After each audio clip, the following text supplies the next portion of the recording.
Perkenalkan, saya Richie Norbertandias, Investment Strategist dari Standard Chartered Bank Indonesia.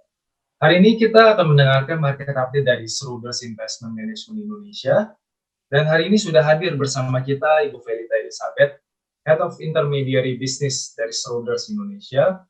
Sedikit background dari Ibu Felita.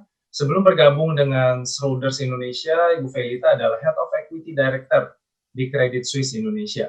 Dengan total pengalaman di capital market Indonesia sudah sekitar 14 tahun. Selamat pagi Bu Felita, apa kabar? Sehat-sehat? Pagi Richie, apa kabar? Masih work from home terus ya? Betul, saya juga masih work from home. Di Schroders juga masih sama ya, work from home ya? Iya. Ya, memang demi meminimalisir resiko penyebaran, saya rasa sudah tepat sekali untuk kita semua mungkin bekerja dari rumah lebih baik ya. Baik Bu Felita, saya ingin bertanya, kita sudah sekitar 7 bulan menghadapi pandemi COVID-19. Apa saja perkembangan yang harus kita perhatikan? Iya, kalau kita lihat sampai saat ini dari sisi vaksin belum ditemukan dan angka kasus infeksi terus naik di banyak negara termasuk di Indonesia. Namun manusia itu sudah mulai belajar hidup berdampingan ya dengan virus ini dengan membiasakan diri akan protokol kesehatan. Di sisi ekonomi, kita belajar bahwa roda ekonomi tidak selamanya bisa direm 100%. Sehingga relaksasi lockdown itu terjadi di mana-mana. Akibatnya, aktivitas ekonomi sedikit pulih. Namun di satu sisi juga menyebabkan kasus infeksi tetap tinggi atau tambah tinggi karena manusia kembali beraktivitas. Kita belajar bahwa krisis kali ini bukan krisis keuangan yang hanya terjadi di bagian dunia tertentu, seperti krisis-krisis sebelumnya ya. Namun seluruh dunia kali ini terkena imbasnya. Pemerintahan di dunia terlihat kompak melakukan hal yang sama, yaitu melebarkan defisit, meningkatkan stimulus untuk mensupport ekonomi masing-masing. Arahan Presiden Indonesia juga sangat jelas. Kayak Pak Jokowi bilang bahwa segera keluarkan belanja dan stimulus secepat-cepatnya dengan harapan uang beredar semakin banyak, konsumsi masyarakat akan naik. Beliau juga berkata kan, kalau perlu perpu atau perpres saya keluarkan.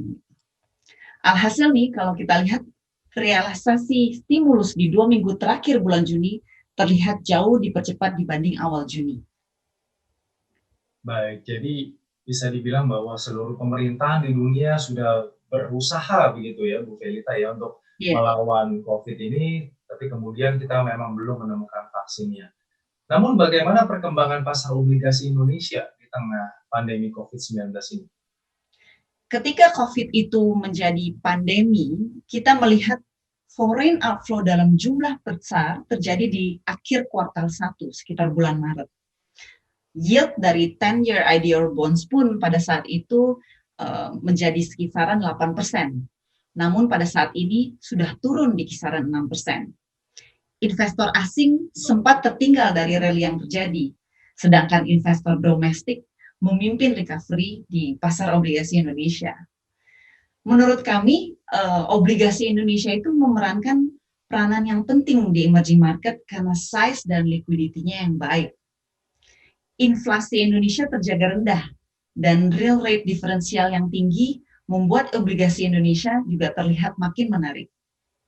Kalau kita bandingkan ya dengan real yield G7 countries di luar sana, pada umumnya real yield itu berada di teritori sekitar 0 atau bahkan negatif. Sedangkan Indonesia memberikan real yield tertinggi setelah South Africa. Tentunya kestabilan politik, kebijakan fiskal yang prudent, dan ongoing reform akan membuat kita lebih comfortable dengan pasar modal Indonesia. Baik, sangat menarik sekali. Tadi kita sudah bahas tentang pasar obligasi. Bagaimana dengan pasar saham Indonesia dibandingkan dengan pasar saham dunia? Nah, ada satu hal yang menarik ya. Meskipun angka infeksi tetap tinggi atau tambah tinggi, pasar saham Amerika dan Cina itu sudah memimpin rebound. Bahkan sudah plus belasan persen dari awal tahun sebelum COVID gitu. Indonesia termasuk yang tertinggal, masih minus 18%. Rebound IHSG dari dasarnya dinilai lebih sehat karena tidak overshoot. Karena kita tahu earnings cut tahun ini bisa cukup dalam. Satu hal yang kita lihat, meskipun kasus infeksi masih tinggi, namun indeks volatilitas itu terjaga rendah, tidak seperti di bulan Maret. Menurut kami, valuasi pasar Indonesia masih lebih rendah relatif dengan dibandingkan negara-negara lainnya. Namun dua hal yang perlu terus kita cermati adalah perkembangan vaksin, dan yang kedua situasi second atau third wave infection. Dalam pengelolaan portfolio, kami mencoba menjaga keseimbangan antara saham-saham yang defensif dan saham-saham yang memiliki exposure tinggi terhadap ekonomi reopening. Baik, terima kasih banyak Ibu Felita. Tadi kita sudah membahas mengenai ekonomi dan juga pasar obligasi, juga pasar saham Indonesia. Tetap sehat dan aman. Semoga pandemi ini bisa cepat berlalu dan kita semua bisa dapat beraktivitas dengan normal. Terima kasih Richie, salam sehat selalu.